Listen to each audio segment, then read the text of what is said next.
दोस्तों, अगर कोई किसान पूरी मेहनत से अपनी फसल को उगाए, समय पर उसमें पानी दे, समय पर खाद दे, जब फसल बड़ी हो तो पक्षियों से उसकी रखवाली के लिए दिन दिन भर डंडा लेकर बैठा रहे, जब फसल तैयार हो तो सपने देखे कि इससे मिली रकम से पड़ोसियों को चिढ़ाऊंगा, जलाऊंगा, लेकिन उसे अचानक से पता चले कि फसल जो वो काटने वाला था उसे उसी का दोस्त काट कर ले गया, तो उसे कैसा लगेगा। क्योंकि यही सब हुआ है चीन के साथ। जो खबर आ रही है उसके अनुसार म्यांमार ने अपना एक पोर्ट रूस को डेवलप करने को दे दिया है, और ये वो पोर्ट है जिसके सपने चीन पिछले कई सालों से सजाए हुए था। तो क्या है ये सारा मामला, चलिए जानते हैं। लेकिन आपसे रिक्वेस्ट है कि चैनल को सब्सक्राइब कर लीजिए, क्योंकि यहाँ आपको डिफेंस, फाइनेंस और फॉरेन पॉलिसी पर वीडियोस रोज मिलते हैं। तो दोस्तों, पिछले काफी सालों से चीन म्यांमार को अपने पक्ष में करने की कोशिश करता रहा है। इसके लिए उसने म्यांमार में इन्वेस्टमेंट भी किया है। यहां तक कि म्यांमार की लोकतांत्रिक सरकार को हटाकर सैनिक शासन को लाने में भी चीन का ही पूरा हाथ था।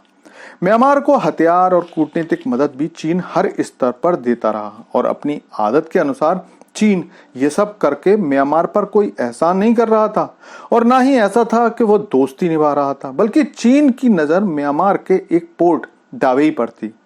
इस पोर्ट की लोकेशन इतनी कमाल की है कि इससे पूरे बंगाल की खाड़ी और आधे हिंद महासागर पर नजर रखी जा सकती है। इसके अलावा Dawei port Cambodia, Laos, Thailand, Vietnam और चीन सहित ग्रेटर मैकांग देशों का गेट जैसा है। इसलिए ये इन देशों को होने वाले व्यापार का गेट भी माना जा सकता है। और क्योंकि इसी के पास से साउथ चाइना सी का व्यापार भी होता है, इसलिए जहाजों का आना जाना भी यहाँ पर लगा रहता है। और इतना ट्रैफिक होने के कारण चीन ने सोचा था कि एक बार अगर ये पोर्ट चीन के कब्जे में आ गया तो पूरे एरिया पर तो नजर रखी ही जा सकेगी, साथ साथ अच्छी खासी कमाई भी हो जाएगी। लेकिन अब खबर आ रही है कि म्यांमार ने चीन को बहुत बड़ा झटका देते हुए इस पूरे प्रोजेक्ट को रूस को देने की तैयारी कर ली है। और इतना ही नहीं, बल्कि वहीं पर एक तेल रिफाइनरी लगाने की भी इजाजत दे दी है।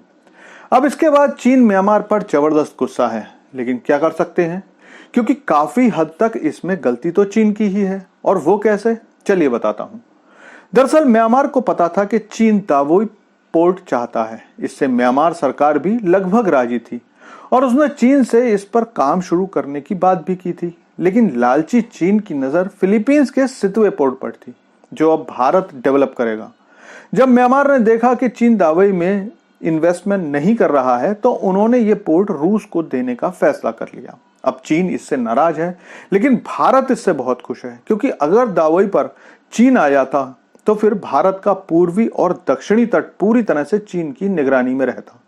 लेकिन चीन की नाराजगी केवल इस बात को लेकर नहीं है कि उसे दावोई पोर्ट प्रोजेक्ट से बाहर कर दिया गया है, बल्कि उसे इससे ज्यादा गुस्सा खुद पर आ रहा होगा, क्योंकि चीन ने ही म्यांमार के रिश्ते रूस से बढ़ाने में मदद की थी।